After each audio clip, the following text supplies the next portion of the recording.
வாரத்தின் முதல் நாள் காலை வேளையிலே பிதாவாகிய தேவனை ஆவியோடும் சத்தியத்தோடும் தொழுது கொள்ளும்படியாக கூடியிருக்கிற உங்கள் யாவருக்கும், இந்த தொழில்நுட்பத்தின் வாயிலாக கர்த்தருடைய வார்த்தைகளை கேட்கின்ற உங்கள் யாவருக்கும் கர்த்தருடைய நாமத்தினாலே அடியேன் இந்த காலையிலே வாழ்த்துக்களை சோத்திரங்களை சொல்லிக் கொள்கிறேன். சற்று முன்பு யோவான் 17ஆம் அதிகாரத்திலிருந்து சில வேத வாக்கியங்களை நாம் கேட்டோம். 3வது வசனத்தை நாம் மீண்டுமாக வாசித்து இந்த பாடத்துக்குள்ளாக கடந்து செல்வோம். ஒன்றான மெய் தேவனாகிய உம்மையும் நீர் அனுப்பினவராகிய இயேசு கிறிஸ்துவையும் அறிவதே நித்திய ஜீவன். இந்த வேத வாக்கியத்தை வைத்துதான் இந்த நாளிலே நாம் ஒரு பாடத்தை கற்றுக்கொள்ளவிருக்கின்றோம். நாம் ஒன்றான மெய் தேவனை அறிந்திருக்கின்றோமா என்கிற கேள்வியோடு கூட நாம் இந்த பாடத்தை துவங்குகின்றோம். கவனிங்க, யோவான் துவங்கும் போது ஒன்றான மெய் தேவன் துவங்குறார். அவர் யாரை குறித்து இங்கே பேசி கொண்டிருக்கின்றார் என்பது வெளிப்படையா இருக்குது. இந்த மெய்யான தேவன் இயேசுவை அனுப்பினவர் அப்படின்னு சொல்றார். பாருங்க, பிதாவாகிய தேவனை குறித்து தான் யோவான் பேசுகின்றார் இல்லையா? அதிகாரம் 1ஆம் அதிகாரம் 1ஆம் வசனத்தில் இந்த மெய்யான தேவன் யார், அந்த மெய்யான தேவன் என்ன செய்திருக்கின்றார்? அதிகாரம் 1ஆம் அதிகாரம் 1ஆம் வசனத்தை நாம் யாவரும் அறிந்திருக்கின்றோம். ஆதியிலே தேவன் வானத்தையும் பூமியும் சிருஷ்டித்தார். பாருங்க, மெய்யான தேவன் சிருஷ்டிகராக இருக்கின்றார். அவர் ஜீவன் உள்ள தேவனாக இருக்கின்றார் இல்லையா? நாம் அநேக இடங்களில் தேவன் ஜீவன் உள்ளவர் என்ற விஷயத்தை படிக்கின்றோம். விசேஷமாக 1 சாமுவேல் புத்தகத்தில் தாவீது பேசும்போது ஜீவனுள்ள தேவனுடைய சேனைன்னு பேசுறார் இல்லையா? ஆனால் மனிதர்கள் மெய்யான தேவன் அப்படின்னு சொல்லும்போது சில உருவங்களை அவங்க மெய்யான தேவன் சொல்லி நம்பிட்டு இருக்கிறாங்க. அப்போஸ்தலர் 17:29 அது நிமித்தமாக தான் தேவன் மனிதர்களை எச்சரிக்கின்றார். நம்ம அந்த வேத வாக்கியத்தை வாசிப்போம். அப்போஸ்தலர் 17ஆம் அதிகாரம் 29ஆம் வசனம்.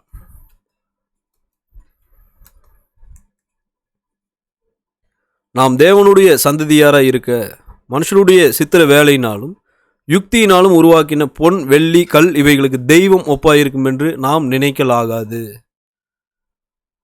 அப்படிங்க, நாம் தேவனுடைய சந்ததியாராக இருக்க அப்படின்னு சொல்லிட்டு அதுக்கு பின்னாலேயே தொடர்ச்சியில் சொல்கிறாரு, இங்கே மனுஷரால் உருவாக்கப்பட்ட சில சிற்ப கலைகள் இருக்கிறது, அவைகள் தெய்வமாகவோ அல்லது அதற்கு ஒப்பாகவோ இருக்கும்னு சொல்லிட்டு நினைக்க வேணான்றார். பாருங்க, அந்த தெய்வம்ன்ற வார்த்தை இருக்குது இல்லையா? அந்த வார்த்தைக்கான கிரேக்க வார்த்தையை நம்ம கவனிப்போம். ஆங்கிலத்தில் தெய்வம்ன்றது காடுன்னு இருக்குது, தேவன் இருக்குது. பாருங்க, கிரேக்க மொழியிலே தேயாஸ் தான். தேயாஸ்னா டிஏடி, காடுன்னு தான் அர்த்தம். மனுஷங்க என்ன செய்கிறாங்கன்னு சொன்னால், இங்கே தேவனால் உருவாக்கப்பட்ட பொன், வெள்ளி, கல் இவைகளை வைத்து சித்திர வேலை செய்கிறாங்க. அந்த சித்திர வேலைன்னா என்ன அர்த்தம்? கவனிங்க, ஆர்ட். கவனிங்க, சிற்ப கலைகள். அப்போ தேவனால் உண்டாக்கப்பட்ட பொன், வெள்ளி, கல் அவைகள் இருக்கிறது. அவைகளை வைத்து மனிதர்கள் சில சிற்ப கலைகளை செய்கிறார்கள். அப்போ மனிதனால் செய்யப்பட்ட, மனிதனால் உருவம் கொடுக்கப்பட்ட சில சிற்ப கலைகள் தேவனாகவோ அல்லது தேவனுக்கு ஒப்பாகவோ இருக்குன்னு சொல்லிட்டு நினைக்க வேணான்றார். அப்போ ஏன் தேவன் தம்மை இந்த பூமிக்குரிய சிற்பங்களுக்கு, உருவங்களுக்கு ஒப்பிட வேணான்றாரு? பாருங்க, இந்த சிற்ப கலைகள் மனுஷனால் உருவம் கொடுக்கப்படுது, மனுஷனால் உருவாக்கப்படுறது. இது சற்று முன்புதான் நம்ம படிச்ச ஆதியாகமம் 1:1 ஜீவனுள்ள ஒன்றான மெய் தேவன் சகலத்துக்கும் மூலகாரணர், சர்வ சிருஷ்டியும் உருவாக்கினவர். அவர் மனுஷனால் உருவாக்கப்பட்டவர் இல்லை அவர். அப்போ சிருஷ்டிக்கப்பட்ட எது ஒன்றும் தேவனாகவோ அல்லது தேவனுக்கு ஒப்பாகவோ இருக்கிறதா? இல்லை. ஆதியாகமம் 1:1 சிருஷ்டிகர் தான் தேவனாக இருக்கின்றார். அப்போ எல்லா மனிதரும் தேவனை அறிந்திருக்கின்றார்கள். அதை தான் நம்ம ரோமர் 1ஆம் அதிகாரம் 18-20 கவனிக்கின்றோம். நம்ம ஒரு முறை அதை கவனிப்போம். ரோமர் 1ஆம் அதிகாரம் 18-20 வாசிப்போம். சத்தியத்தை அநியாயத்தினாலே அடக்கி வைக்கிற மனுஷருடைய எல்லாவித அவபக்திக்கும் அநியாயத்துக்கும் விரோதமாய் தேவ கோபம் வானத்திலிருந்து வெளிப்படுத்தப்பட்டிருக்கிறது. தேவனை குறித்து அறியப்படுவது அவர்களுக்குள்ளே வெளிப்பட்டிருக்கிறது. தேவனே அதை அவர்களுக்கு வெளிப்படுத்தி இருக்கின்றார். எப்படி என்றால், காணப்படாதவைகளாகிய அவருடைய நித்திய வல்லமை, தேவத்துவம் என்பவைகள் உண்டாக்கப்பட்டிருக்கிறவனாலே உலகம் உண்டாத முதல் கொண்டு தெளிவாய் காணப்படும். ஆதலால் அவர்கள் போக்கு சொல்ல இடமில்லை. பாருங்க, எந்த ஒரு மனுஷனும் தேவன் இல்லை அப்படின்னு சொல்றதுக்கு ஏதாவது சந்தர்ப்பம் இருக்கிறதா? வசனம் 20 சொல்றாரு, காணப்படாதவைகளாகிய அவருடைய நித்திய வல்லமை, தேவத்துவம் என்பவைகள் 2 இருக்குது. இது இவைகளை தேவன் உண்டாக்கப்பட்டிருக்கவனாலே உலகம் உண்டானது முதற்கொண்டு தெளிவாய் காணப்படுன்றார். அப்போ தேவன் என்று ஒருவர் இருக்கின்றார் அப்படிங்கிறத மனுஷர்கள் மறுக்கிறதுக்கு ஏதாவது சந்தர்ப்பம் இருக்கிறதா? வசனம் 19 சொல்றாரு, தேவனை குறித்து அறியப்படுவது அவர்களுக்குள்ளே வெளிப்படுத்தப்பட்டிருக்கிறது. தேவனே அதை மனுஷனுக்கு வெளிப்படுத்தி இருக்கின்றார். தேவன் எப்படி தம்மை மனுஷனுக்கு வெளிப்படுத்தினார்? தேவன் என்று ஒருவர் இருக்கிறார் என்கிற விஷயம் மனுஷனுக்கு எப்படி தெரியும்? பாருங்க, சங்கீதம் 19 அதிகாரம் வசனம் 1-3 நாம் அறிந்திருக்கின்றோம். இந்த வானங்கள், பூமி, இந்த பூமியில் உள்ள மற்ற யாவற்றையும் மனுஷன் பார்க்கும்போது இவைகள் ஒருவர் உண்டாக்கினார் என்ற விஷயத்தை மனுஷன் இயல்பாக புரிஞ்சுக்க முடியும். இவைகளை உண்டாக்கினவர் ஒரு நித்தியமான வல்லமை உள்ளவர் என்றது மனுஷனால் புரிஞ்சுக்க முடியும். அப்போ இவை எல்லாவற்றையும் மனுஷன் பார்த்த பிற்பாடும் தேவன் என்று ஒருவர் இல்லைன்னு சொல்லிட்டு மனுஷன் சொல்றதுக்கு ஏதாவது சாத்தியம் இருக்குதா? சங்கீதம் 19 அதிகாரம் 1-3 நாம் ஒரு முறை கவனிப்போம். நீங்க வானங்கள் தேவனுடைய மகிமையை வெளிப்படுத்துகிறது, ஆகாய விரிவு அவருடைய கரங்களின் கிரியை அறிவிக்கிறது, பகலுக்கு பகல் வார்த்தையை பொழிகிறது, இரவுக்கு இரவு அறிவை தெளிவிக்கிறது. அவைகளுக்கு பேச்சும் இல்லை, வார்த்தையும் இல்லை, அவளின் சத்தம் கேட்கப்படுவதும் இல்லை.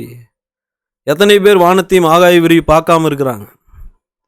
நம்ம எல்லாராலையும் அதை பார்க்க முடியுது இல்லையா? தேவனுடைய இப்படிப்பட்ட ஆச்சரியமான சிருஷ்டிப்பை நான் பார்க்கும்போது இதற்கு பின்னணியாக மிகப்பெரிய வல்லமை இருக்குதுன்றது நமக்கு இயல்பா புரியுதா?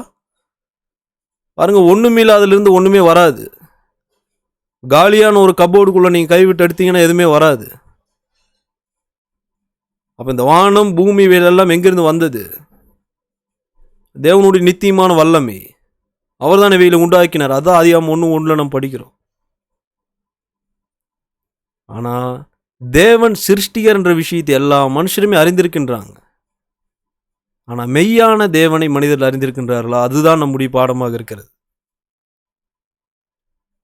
தேவன் என்றால் அதை உருவாக்குகிறவர், தேவன் என்றால் சிருஷ்டிகர் அப்படிங்கிற விஷயம் எல்லா மனுஷனுக்குமே தெரியும். ரோமர் 1:18-20 வானத்தை, பூமி எல்லாத்தையும் பார்க்கும்போது இதை உண்டாக்கின ஒருவர் இருக்கின்றார், அவர் தான் தேவன், அவர் தான் சிருஷ்டிகர்ன்றது எல்லா மனுஷனுக்குமே தெரியும்.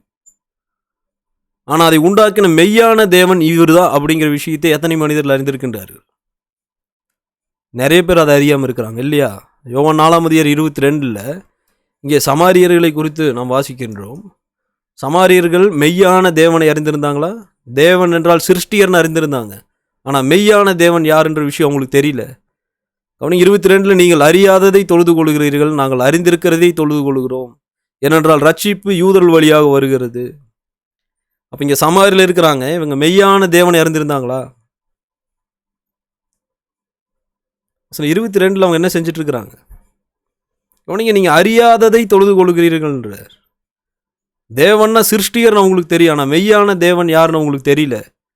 அதனால தான் என்ன செய்கிறாங்கன்னா, அவங்களுக்குன்னு ஒரு உருவத்தை அவங்க செஞ்சு அதுதான் மெய்யான தேவன் சொல்லி நம்பி அதை சேவிச்சு போயிட்டுருக்குறாங்க. இயேசு கிறிஸ்து சொல்கிறாரு, நீங்கள் அறியாததை தொழுது கொள்கிறீங்க, நாங்கள் அறிந்திருக்கிறத தொழுது கொள்கிறோம். நாங்கள் தொழுது கொள்கிற தேவன் மெய்யான தேவன், அவர் தான் ஜீவன் உள்ளவர். அதிகாரம் 1:1 சகலத்தையும் சிருஷ்டித்த தேவன் அவர் தான்ன்றார் அவர். அப்போஸ்தலர் 17:23 நம்ம வாசிக்கிறோம்.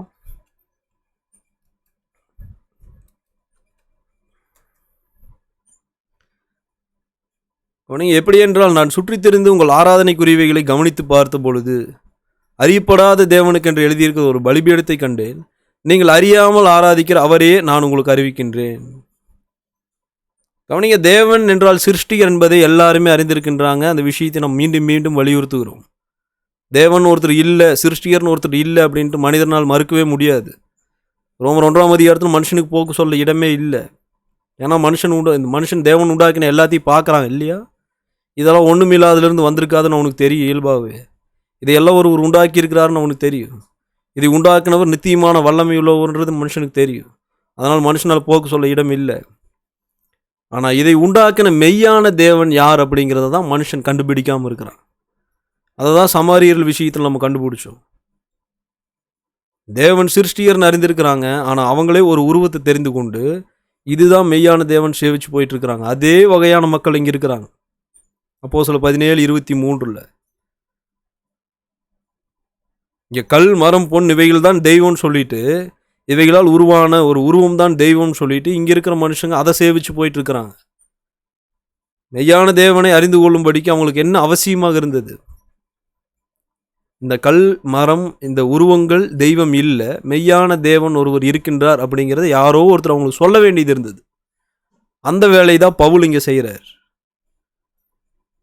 வசனம் 23 பவுல் என்ன செஞ்சுட்டு இருக்கிறார்? நீங்கள் தேவன் என்று ஒருவரை அறியாமல் ஆராதிச்சுட்டு இருக்கிறீங்க, அந்த தேவனை குறித்து நான் உங்களுக்கு அறிவிக்கிறேன் என்றார். பாருங்க, மனுஷங்க அறியாம தேவன் அப்படின்னு சொல்லிட்டு சிருஷ்டிக்கப்பட்ட ஒரு உருவத்தை அவங்க ஆராதிப்பாங்க. இதுதான் மெய்யான தேவன் சொல்லிட்டு மனுஷனால் உருவம் கொடுக்கப்பட்ட சில வகையான சிற்ப கலைகளை அவங்க சேவிப்பாங்க.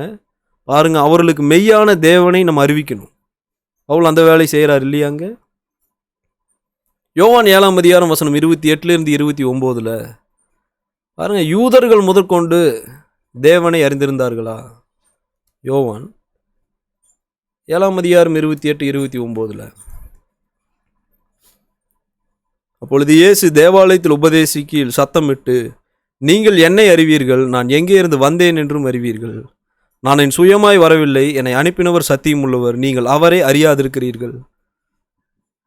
நான் அவரால் வந்திருக்கிறபடினாலும் அவர் என்னை அனுப்பினபடினாலும் நானே அவரை அறிந்திருக்கிறேன் என்றார். வசனம் 28 இங்கே யூதர்கள் மெய்யான தேவனை அறிந்திருந்ததாக எண்ணிக்கொண்டிருந்தாங்க. ஆனால் அவர்கள் உண்மையாகவே மெய்யான தேவனை அறிந்திருந்தார்களா? வசனம் 28 இயேசு சொல்றாரு, யூதர்கள் தேவனை அறியாதிருக்கிறாங்க என்றார். 29 சொல்லும்போது நான் தேவனை அறிந்திருக்கின்றேன். அப்ப தேவன் சிருஷ்டிகர் அப்படிங்கிறத இவங்க அறிந்திருந்தாங்க. அதை பார்க்கலும் மெய்யான தேவனை குறித்து வேற என்ன இவங்களுக்கு தெரிஞ்சிருந்தது? பாருங்க, நாம் தேவனை பற்றிய சத்தியத்தை அன்பு கூர்ந்து தேவனை பற்றிய சத்தியத்தை தேடிக்கொண்டிருப்போமானால் வேத வாக்கியங்களில் தேவனை குறித்து அதிகமான காரியங்கள் நம்ம அறிந்து கொள்ள முடியும். தேவன் சிருஷ்டிகர் அப்படிங்கிற விஷயத்தை அறிந்திருந்தால் மாத்திரம் போதுமானதா இருக்குதா? பாருங்க, தேவனை குறித்து அதிகமான காரியங்களை நம்ம அறிந்திருக்கணும். தேவனை நான் அறிந்து கொள்வது எப்படி? மெய்யான தேவனை நான் அறிந்து கொண்டிருக்கின்றேன் அப்படின்னா அதற்கான அர்த்தம் என்ன? எரேமியா 22 15 16 நம்ம வாசிக்கிறோம். மெய்யான தேவனை அறிந்திருப்பதுன்னு அர்த்தம் என்ன?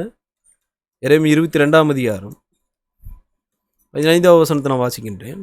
நீ கேதுரு மர மாளிகையில் உலாவுகிறபடினாலே ராஜாவாய் இருப்பாயோ? உன் தகப்பன் போஜனமானம் பண்ணி நீதியும் நியாயம் செய்த போது அவன் சுகமாய் வாழ்ந்திருக்கவில்லையோ? அவன் சிறுமியும் எளிமையுமானவனுடைய நியாயத்தை விசாரித்தான், அப்பொழுது சுகமாய் வாழ்ந்தான். அப்படி செய்வதல்லவோ என்னை அறிகிற அறிவு என்று கர்த்தர் சொல்லுகிறார். வசனம் 15 கர்த்தர் இங்கே ஆபிரகாமை குறித்து பேசுகின்றார். 15ஆம் வசனத்தில் ஆபிரகாம் வாழ்ந்து கொண்டிருந்த போது அவர் என்ன செய்து கொண்டிருந்தார் என்று கர்த்தர் சொல்றார். இங்கே 15 சொல்றாரு, அவன் நீதியும் நியாயத்தையும் செய்தான்றார். 16ஆம் வசனத்தில் சிறுமியும் எளிமையுமானவனுடைய நியாயத்தை விசாரித்தான். அப்ப இங்க வசனம் 16 படி மெய்யான தேவனை அறிந்திருப்பது அப்படின்னு அர்த்தம் என்ன? நீதியும் நியாயத்தையும் செய்வது. 16 சொல்றார், அப்படி செய்வதல்லவோ என்னை அறிகிற அறிவு என்று கர்த்தர் சொல்லுகிறார். அப்ப இந்த வசனத்தின்படி தேவனை அறிந்திருப்பது என்றால் அர்த்தம் என்ன? தேவனுடைய எல்லா கட்டளைகளுக்கு கீழ்ப்படிவது, நியாயத்தை செய்வது. பாருங்க, நீதின்னு சொல்லும்போது தேவனுடைய சட்டங்களை சட்டங்களாகவே நம்ம அப்படியே செய்கிறது. அதில் மனுஷனுடைய சுய நீதியோ சுய சட்டங்களோ உள்ளே கொண்டு வராமல், என்னுடைய பிரியத்தின்படி தேவனுடைய சட்டங்களை மாற்றாமல், தேவன் என்ன சட்டங்களை கொடுத்துக்கிறாரோ அதை அப்படியே செய்கிறதா தேவன் நீதி. அப்படி அந்த தேவனுடைய சட்டங்களை அப்படியே நாம் செய்து எல்லா நியாயத்தையும் செய்து நாம் நடப்போமானால் அப்படி செய்கிறது தான் தேவனை அறிகிற அறிவுன்றார். அப்போ ஒரு நபர் கர்த்தர் கொடுத்துருக்கிற கட்டளை கீழ்ப்படியவே இல்லை, கர்த்தருடைய நியாயத்தின்படி அவர் நடக்கவே இல்லை, ஆனால் தேவன் அறிந்திருக்கிறேன்னு சொல்கிறார். அவர் எனக்கு மெய்யான தேவனை தெரியும்னு சொல்கிறார். அந்த நபர் தேவனை அறிந்திருக்கின்றாரா? இந்த நபர் யூதர்களை போல இருக்கிறார். தேவனை அவர் அறிந்திருக்கிறதாக அவர் எண்ணிக்கொண்டிருக்கின்றார், ஆனால் உண்மையாகவே அவருக்கு தேவன்னா யாரும் தெரியாது. தேவனை நாம் அறிந்திருக்கிறோன்னு அர்த்தம் என்ன? எரேமியா 15 16 22ஆம் அதிகாரம், நீதியை நியாயத்தையும் செய்வது. அப்படி செய்கிறதா தேவனை அறிகிற அறிவுன்றார் அவர். தீத்து 1ஆம் அதிகாரம் 16ஆம் வசனத்தில் இங்கே ஒரு வகையான மக்கள் இருக்கின்றார்கள். இவர்கள் தேவனை அறிந்திருந்தாங்களா? இவர்களும் யூதரை போலவே தேவனை அறிந்திருந்ததாக அவங்க எண்ணிட்டு இருந்தாங்க. ஆனால் உண்மையாகவே அவங்க தேவனை அறிந்திருந்தாங்களா? 16வது வசனத்தில் அவர்கள் தேவனை அறிந்திருக்கிறோம் என்று அறிக்கை பண்ணுகிறார்கள், கிரியினாலோ அவரை மறுதளிக்கிறார்கள். அவர் அருவருக்கப்படத்தக்கவர்களும் கீழ்ப்படியாதவர்களும் எந்த நற்கிரியை செய்ய ஆகாதவர்களுமா இருக்கிறார்கள். கவனிங்க, இங்கே ஒரு வகையான மக்கள் இருக்கிறாங்க. தேவனை நாங்கள் அறிந்திருக்கிறோம்னு சொல்லிட்டு தங்கள் வாயிலிருந்து அவங்க சொல்கிறாங்க. ஆனால் உண்மையாகவே தேவனை அவங்க அறிந்திருந்தாங்களா? இல்லை, அவங்களுடைய கிரியை பார்க்கும்போது அவங்க தேவனை அறிந்திருக்கல அப்படிங்கிற விஷயம் தெரியுது. அவங்களுடைய கிரியை அவங்க தேவனை அறிந்திருக்கல அப்படிங்கிறத வெளிப்படுத்துது. அப்போ தேவனுடைய கட்டளையில் கீழ்ப்படிந்து அவருடைய நியாயங்களின்படி நடப்பது தான் தேவனை அறிந்திருப்பதுன்னு படிச்சோம். எரேமியா 22. இங்கே இருக்கிறவங்க தேவனை நாங்கள் அறிந்திருக்கிறோம்னு சொல்லிட்டு தங்கள் வாயில் அறிக்கை செய்கிறாங்க. ஆனால் அவருடைய நீதியின்படி நடக்கவே இல்லை, அவருடைய நியாயத்தின்படி செய்யவே இல்லை. அவங்களுக்கு குறித்து சொல்கிறாரு 16, அவர்கள் அருவடுக்கப்படத்தக்கவர்களும் கீழ்ப்படியாதவர்களும் எந்த நற்கிரியை செய்ய ஆகாதவர்களுமாக இருக்கிறார்கள். பாருங்கள், நற்கிரியை செய்யணுன்றது தேவனுடைய சட்டம் இருக்குது இல்லையா? அந்த சட்டத்தை நம்ம கீழ்ப்படியும் போது நம்ம என்ன செஞ்சிட்ருக்கிறோம்? அதுதான் தேவனை அறிகிற அறிவு. இங்கே கீழ்ப்படியாதவர்கள்ன்றார். இப்போ தேவனுடைய சட்டங்களை அந்த சட்டங்களின்படி கீழ்ப்படிவது, அந்த கீழ்ப்படியவே ஒருத்தருக்கு இல்லை. கீழ்ப்படியாமையோடு இருக்கிறார் ஒருவர். அவர் தேவன் அறிந்திருக்கிறாரா? அவர் நான் தேவன் அறிந்திருக்கிறேன்னு சொல்லிட்டு வாயில் அறிக்கை செய்யலாம். ஆனால் உண்மையாகவே தேவனுடைய அர்த்தத்தின்படி அவர் தேவன் அறிந்திருக்கல. 1 யோவான் 2:3-4 கர்த்தரை அறிந்திருப்பதுன்னு அர்த்தம் என்ன? 1 யோவான் 2:3-4 வரை நாம் வாசிப்போம். அவருடைய கற்பனைகளை நாம் கைக்கொள்ளுவர்களானால் அவரை அறிந்திருக்கிறோம் என்பதை அதனால் அறிவோம். அவரை அறிந்திருக்கிறேன் என்று சொல்லியும் அவருடைய கற்பனைகளை கைக்கொள்ளாதவன் பொய்யனாயிருக்கிறான், அவனுக்குள் சத்தியம் இல்லை. கவனிங்க, நான் கர்த்தரை அறிந்திருக்கிறேனா இல்லையா அப்படிங்கிற விஷயம் எனக்கு எப்படி தெரியும்? நான் கர்த்தருடைய கற்பனைகளை கைக்கொள்ளுவேன், ஆனால் அவரை அறிந்திருக்கிறேன் என்கிறதை அறுதினால் அறிவேன்றார். 4ஆம் வசனத்தில் கர்த்தருடைய கற்பனைகளை கைக்கொள்ளவே இல்லை நான், ஆனால் நான் கர்த்தரை அறிந்திருக்கிறேன்னு சொல்லிட்டு வாயில் எல்லாத்துக்கிட்டையும் அறிக்கை செஞ்சிட்ருக்கிறேன். அப்போ உண்மையாகவே நான் கர்த்தரை அறிந்திருக்கேனா? கட்டளை கீழ்ப்படியாமல் நான் கர்த்தரை அறிந்திருக்கிறேன்னு சொல்லிட்டு இருந்தேன்னு சொன்னால் நான் நீதி செய்யலை, நான் பொய்யனா இருக்கிறேன்ற. கர்த்தருடைய கற்பனைகளை நாம் கைக்கொள்ளணும், கர்த்தருடைய நியாயங்களின்படி செய்யணும். எரேமியா 22:15-16 அப்படி செய்கிறது தான் அவரை அறிகிற அறிவுன்றார். 4ஆம் வசனத்தில் அவர் அறிந்திருக்கிறேன் என்று சொல்லியும் அவருடைய கற்பனைகளை கைக்கொள்ளாதவன் பொய்யனாய் இருக்கின்றான். அவருடைய கற்பனைகளை கைக்கொள்ளுவது அப்படிங்கிறதுக்கும் அவருடைய சட்டத்தை சட்டத்தின்படி செய்வது என்பதற்கும் எவ்வளோ ஒப்புமை இருக்கிறது. ஒரே விஷயம்தான் இல்லையா? பாருங்க, நீதியை நம்ம செய்யணும், கர்த்தருடைய நியாயங்களை நம்ம செய்யணும். அப்படி நாம் நடப்போமானால் அதுதான் கர்த்தரை அறிகிற அறிவுன்றார். 3ஆம் வசனத்திலே அதே காரியத்தை தான் வலியுறுத்துறார். அவருடைய கற்பனைகளை நாம் கை கொள்ளுகிறவர்களானால், நான் எப்போ கர்த்தருடைய கட்டளை கை கொள்கிறேன், எப்போ கை கொள்ளாமல் இருக்கிறேன்ற விஷயம் எனக்கு தெரியும். நான் கை கொள்ளும்போது அவரை அறிந்திருக்கிறேன் அப்படிங்கிற விஷயம் எனக்கு தெரியுன்றார். நான் கை கொள்ளலை அப்படின்னு சொன்னால் நான் அறிந்திருக்கிற தேவனை அப்படின்னு சொல்லிட்டு எல்லார்த்திட்டையும் சொல்லலாம், ஆனால் உண்மையாகவே நான் தேவனை அறிந்திருக்கல, அப்படி நான் சும்மா பொய் சொல்லிட்டு இருக்கிறேன். 1 யோவான் 4:6 வசனத்தில் தேவனை அறிந்திருப்பது என்றால் அர்த்தம் என்ன? 1 யோவான் 4:6 வசனத்தை வாசிப்போம். நாங்கள் தேவனால் உண்டானவர்கள், தேவனை அறிந்தவன் எங்களுக்கு செவி கொடுக்கிறான், தேவனால் உண்டாயிராதவன் எனக்கு செவி கொடுக்கறதில்லை. இதனாலே சத்திய ஆவி இன்னதென்றும் வஞ்சக ஆவி இன்னதென்றும் அறிந்திருக்கிறோம். 1 யோவான் 6 தேவனை அறிந்தவன் எங்களுக்கு செவி கொடுக்கிறான்ன்றார். அப்போஸ்தலர்கள் பேசின வார்த்தைகள் நமக்கு இன்றைக்கு எழுதப்பட்டிருக்கிறது. அப்போஸ்தலர்கள் போதித்த வார்த்தைகளுக்கு நாம் செவி கொடுப்போமானால் நாம் யார்? தேவனை அறிந்தவன் எங்களுக்கு செவி கொடுக்கிறான்றார் யோவான். அப்போ தேவனை அறிந்திருப்போமானால் அப்போஸ்தலர்கள் போதித்த எல்லா வார்த்தைகளுக்கும், தேவனுடைய எல்லா சத்தியங்களுக்கும் நம்ம எப்படி செவி கொடுப்போம்? ஆனால் கட்டளையில் கீழ்ப்படியணுன்ற விருப்பம் ஒருவருக்கு இல்லை, கர்த்தருடைய நியாயங்களின்படி நடக்கணுன்ற ஒரு விருப்பம் ஒருவருக்கு இல்லை, கர்த்தருடைய சத்தியங்களை கட்டளைகளை கற்றுக்கொள்ளணுன்ற ஒரு விருப்பம், அந்த செவி சாய்த்தலே ஒருத்தருக்கு இல்லை. ஆனால் அவர் நான் தேவன் அறிந்திருக்கிறேன்னு சொல்கிறார். பாருங்க, அவன் தேவனால் உண்டானவன் இல்லைன்றார். இங்கே அவன் தேவனை அறிந்திருக்கல. தேவனை நாம் அறிந்திருக்கணும்னு சொன்னால் நீதி நியாயத்தை செய்யணும், அவருடைய கட்டளையில் கீழ்ப்படியணும். இங்கே சொல்லும்போது அப்போஸ்தலர்களால் பேசப்பட்ட ஒவ்வொரு கர்த்தருடைய வார்த்தையில் நம்ம செவி கொடுக்கணும். என்ன செய்யும்படிக்கு நம்ம கர்த்தருடைய வார்த்தையில் கேட்குறோம், அப்படியே அந்த சட்டங்களை கேட்டு அதன்படி கீழ்ப்படிவதற்காக. 1 யோவான் 4:7-8 நம்ம கவனிக்கிறோம். பிரியமானவர்களே, ஒருவரில் ஒருவர் அன்பாயிருக்கடவும், ஏனெனில் அன்பு தேவனால் உண்டாயிருக்கிறது. அன்புள்ள எவனும் தேவனால் பிறந்து அவரை அறிந்திருக்கின்றான். அன்பில்லாதவன் தேவனை அறியான், தேவன் அன்பாகவே இருக்கின்றார். அப்போ தேவனால் உண்டானவன் அன்புள்ளவன்றார். அப்போது அன்பு அப்படின்னு சொல்லும்போது சில நேரங்களில் மனிதர்கள் அது ஒரு வகையான உணர்ச்சின்றாங்க இல்லையா?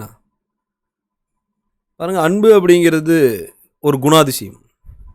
அந்த அன்பில் வித்தியாசப்பட்ட பாகங்கள் இருக்கிறது. சாந்தம், தயவு, இரக்கம், மனதுருக்கம், தாழ்மை. பாருங்கள், இவையெல்லாம் அன்பில் உள்ள பாகங்கள். அப்போ அன்புன்றது ஒரு வகையான உணர்ச்சி இல்லை. பாருங்கள், இவை எல்லாவற்றையும் உள்ளடக்கிய குணாதிசயங்களை கொண்டது. அப்போது தேவனால் உண்டான அன்பு உள்ளவன் அவன் தேவனை அறிந்திருக்கிறானா? ஆமாம், 7ஆம் வசனத்தில் சொல்கிறார், அப்படிப்பட்டவன் தேவனால் பிறந்து அவரை அறிந்திருக்கின்றான். வசனம் 8 தேவனால் உண்டான அன்பு ஒருத்தருக்கு இல்லவே இல்லை. அவனை குறித்து கர்த்தர் என்ன சொல்கிறார்?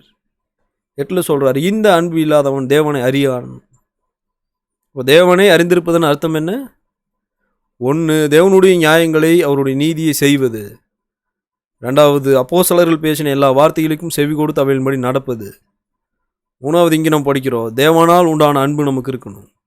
பாருங்கள், சாந்தம், இரக்கம், தயவு, மனதுருக்கம், தாழ்மை, பொறுமை, சகிப்பு, இப்படிப்பட்ட பாகங்களை உடைய அந்த அன்பு நமக்கு இருக்கணும். அந்த அன்பு தேவனால் உண்டாயிருக்கிறது. அந்த அன்பு நமக்கு இருக்குமானால் நாம் தேவனை அறிந்திருக்கிறோம்ன்றார். அந்த அன்பு தான் யாருக்கு தீங்கு செய்யாது இல்லையா? 1 யோவான் 3ஆம் அதிகாரம் 1ஆம் வசனத்தில் உலகம் தேவனை அறியல என்றார். உலகம் தேவனை அறியாதிருப்பதற்கான காரணங்களில் ஒன்று என்ன? தேவனால் உண்டான அன்பு அவங்களுக்கு இருக்காது. யாரென்னாலும் கொலை செய்வாங்க, எதனாலும் திருடுவாங்க இல்லையா? ஏனென்றால் அந்த அன்பு என்னன்றது அவங்களுக்கு தெரியாது. அது ஒரு உணர்ச்சின்னு யோசிச்சுட்டு இருக்கிறாங்க அவங்க. மத்தேயு 11ஆம் அதிகாரம் 27 மத்தேயு 11ஆம் அதிகாரம் 27 நாம் வாசிக்கின்றோம். சகலமும் என் பிதாவினால் எனக்கு ஒப்புக் கொடுக்கப்பட்டிருக்கிறது. பிதா தவிர வேறு ஒருவனும் குமாரனை அறியான். குமாரன் எவனுக்கு அவரை வெளிப்படுத்த சித்தமாயிருக்கிறாரோ அவனும் தவிர வேறு ஒருவனும் பிதாவை அறியான். இயேசு பிதாவை வெளிப்படுத்தாத பட்சத்தில் பிதாவை நாம் அறிந்து கொள்வதற்கு எவ்வளவு சாத்தியம் இருக்கிறது? வசனம் 27 குமாரன் எவனுக்கு பிதாவை வெளிப்படுத்த சித்தமாக இருக்கிறாரோ அவனும் தவிர வேறு ஒருவனும் பிதாவை அறிய முடியாதுன்றார். இவ்வளவு பேர் பிதாவை அறியக்கூடாதுன்னு சொல்லிட்டு இயேசு தான் மறைச்சு வைக்கிறாரு.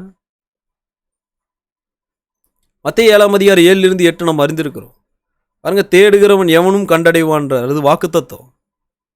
அப்போ நம்ம தேவனை அறிந்து கொள்ளும்படி தேடுவோமானால், தேவனுடைய நீதியின்படி அவருடைய நியாயத்தின்படி நாம் நடப்போமானால், பாருங்க, தேவனுடைய வார்த்தைகளுக்கு செவி கொடுத்து அவைகளுக்கு நாம் கீழ்ப்படிந்து வாழ்வோமானால், தேவனால் உண்டான அந்த இரக்கம், சாந்தம், அன்பு, தயவு, அந்த எல்லா குணாதிசயங்களையும் கொண்ட அன்புள்ளவர்களாக நாம் இருப்போமானால், பாருங்க, இவ்விதமாக நாம் இருக்கும்போது தேவனை நாம் அறிந்திருக்கிறோம். பாருங்க, இவைகளை நாம் தேடும்போது நாம் தேவனை அறிந்திருக்கிறோம். ஆனால் இது எதையுமே நம்ம செய்யலை. தேவனை அறிந்திருக்கிறோம், நம்ம வாய் அளவில் சொல்லிட்டு இருக்கிறோம். தேவன்னா எனக்கு தெரியும், அவர் ஜீவன் உள்ளவர்னு எனக்கு தெரியும், அவர் சிருஷ்டிகர்னு எனக்கு தெரியும், சும்மா சொல்லிட்டு இருக்கிறோம். பாருங்க, அப்படி நாம் இருப்போமானால் தீத்துல சொல்றாரு நாம் தேவனை அறிந்திருக்கல. 1 யோவான் 4 சொல்றாரு நாம் தேவனை அறிந்திருக்கல. 1 கொரிந்தியர் 1ஆம் அதிகாரம் 21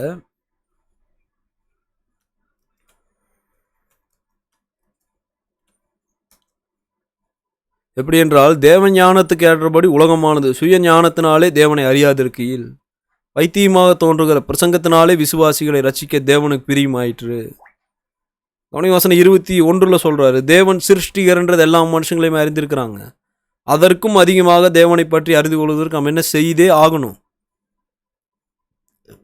சுய ஞானத்தினால் நம்ம அறிந்து கொள்ள முடியுமா? சுய ஞானத்தினாலே தேவனை அறியாதிருக்கீள்ன்றார். அப்போ தேவனை நான் அறிந்து கொள்ளும்படிக்கு நான் என்ன செய்யணும்? தேவனை பற்றிய சத்தியத்தை நான் கற்றுக்கொள்ளணும், அதை தேடணும், அந்த சத்தியத்தை நான் அன்பு கூறணும். எரேமியா 24ஆம் அதிகாரம் 7ஆம் வசனத்தில் இன்றைக்கு ஏன் அநேகர் தேவனை அறியாமல் இருக்கிறாங்க? எரேமியா 24ஆம் அதிகாரம் 7ஆம் வசனத்தை நான் வாசிப்போம். நான் கர்த்தர் என்று அறியும் இருதயத்தை அவர்களுக்கு கொடுப்பேன், அவர்கள் என் ஜனமாயிருப்பார்கள், நான் அவர்கள் தேவனாயிருப்பேன், அவர்கள் தங்கள் முழு இருதயத்தோடும் என்னிடத்துக்கு திரும்புவார்கள் என்று இஸ்ரவேலின் தேவனாய் கர்த்தர் சொல்லுகிறார். அவனே 7ஆம் வசனத்தில் கர்த்தர் இங்கே யூதா ஜனங்களை குறித்து பேசுகின்றார். 6ஆம் வசனத்தில் இந்த யூதா ஜனங்கள் பாபிலோன் சிறையிலிப்பில் இருக்கிறாங்க. இப்போ பாபிலோன் இஸ்ரவேலருடைய தேசம் இல்லை. அது பாருங்க, அது புறஜாதியான தேசம், அது கல்தேயருடைய பட்டணம். அது மொழி முதற்கொண்டு வேற அந்த தேசத்தில். பாபிலோன் தேசத்தார் விக்கிரகங்களை தான் சேவிச்சிட்டு இருந்தாங்கன்றது நீங்களும் நானும் தெளிவாக அறிஞ்சிருக்கிறோம். எரேமியா 51:47 நீங்கள் தானியேல்லாம் படிச்சீங்கன்னா அந்த பாபிலோன் தேசத்தில் இருந்த மக்கள் தேவனை சேவிக்கல, அவங்க மெய்யான தேவனை அறிந்திருக்கல, அவங்க விக்கிரகங்களை சேவிச்சிட்டு இருந்தாங்க. ஆனால் 7ஆம் வசனத்தில் யூதா ஜனங்கள் அங்கிருந்து வந்தவுடன் யாரை அறிந்து கொள்ள வேண்டியது அவங்களுக்கு அவசியம்? இவங்க கர்த்தருடைய பிள்ளைகள், இவங்க யார் அறிந்து கொள்ளணும்? இப்போ சிறையிருப்பில் இருக்கிறாங்க. சிறையிருப்பில் இருக்கிற பட்டணம் விக்கிரகங்கள் நிறைந்த பட்டணம். சிறையிருப்பில் இருக்கிற அந்த பட்டணத்தில் இருக்கிற எல்லா மக்களும் விக்கிரகங்களை சேவிச்சிட்டு இருக்கிறாங்க. இவங்க சிறையிருப்பிலிருந்து திரும்பி வரப்போகிறாங்க. திரும்பி வந்த உடனே இவங்களை உண்டாக்கின மெய்யான தேவனங்களை அவங்க அறிந்து கொள்ள வேண்டியது அவசியம். 7ஆம் வசனத்தில் நான் கர்த்தர் என்று அறியும் இருதயத்தை அவங்களுக்கு நான் தருவேன்றார். அப்போ கர்த்தர் இவர்தான் அப்படின்ற விஷயத்தை மனிதன் அறிந்து கொள்ளணும்னு சொன்னால் அதற்கேற்ற என்ன அவனுக்கு தேவை? மெய்யான தேவனை மனிதன் அறிந்து கொள்ளும்படிக்கு மனுஷனுக்கு அவசியம் என்ன? கர்த்தர் இங்கே சொல்றாரு, நான் கர்த்தர் என்று அறியும் இருதயத்தை அவங்களுக்கு தருவேன். அப்போ இன்றைக்கு ஏன் அநேகர் தேவனை அறியாமல் இருக்கிறாங்க?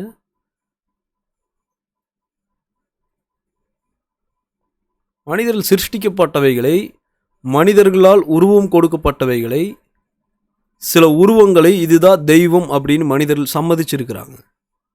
இதுதான் மெய்யான தேவன் அப்படின்னு அவங்க ஒப்புக்கொண்டிருக்கிறாங்க. அப்படி அவங்க ஒப்புக்கொண்டிருக்கிறதுனால அவங்க மெய்யான தேவன் இதுதான் சொல்லிட்டு நம்பி அதையே அப்படி சேவிச்சுட்டு போயிட்டு இருப்பாங்க. ஆனால் மெய்யான தேவன் சிருஷ்டிகர். ஆதியாகமம் 1:1 மெய்யான தேவன் 1 சாமுவேல் படித்தோம், ஜீவன் உள்ளவர். மெய்யான தேவன் அவர்தான் அப்படின்னு மனுஷங்க அறிந்து கொள்ளணும்னு சொன்னால் அவங்க அப்படி அறிந்து கொள்ளும்படியான இருதயத்தை மெய்யான தேவன் அவங்களுக்கு தரணும். தேவனுடைய கட்டளையில் கீழ்ப்படியணும் மனுஷங்க. தேவனுடைய நியாயங்களை செய்யணும். தேவனுடைய அந்த அன்பு, தேவனால் உண்டான அன்பு மனுஷனுக்கு இருக்கணும். அப்போஸ்தலர்களால் பேசப்பட்ட ஒவ்வொரு வார்த்தைகளுக்கும் செவி கொடுத்து கீழ்ப்படியணும். இவைகள் எல்லாம் நாம் செய்வோமானால் நம்ம அப்போ தான் தேவனை அறிந்து கொள்ள முடியும். ஆனால் இது எல்லாமே நம்ம செய்யலை. சும்மா தேவனை அறிந்திருக்கிறோம் வாயளவில் சொல்கிறோம். யூதர்களைப் போல நம்ம தேவனை அறிந்திருக்கிறோம்னு எண்ணிட்டு இருக்கிறோம் அப்படி இருக்கும்போது.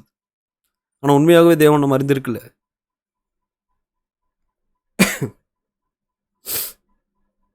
யோவான் 17:3 நம்ம மீண்டுமாக வாசிப்போம். யோவான் 17.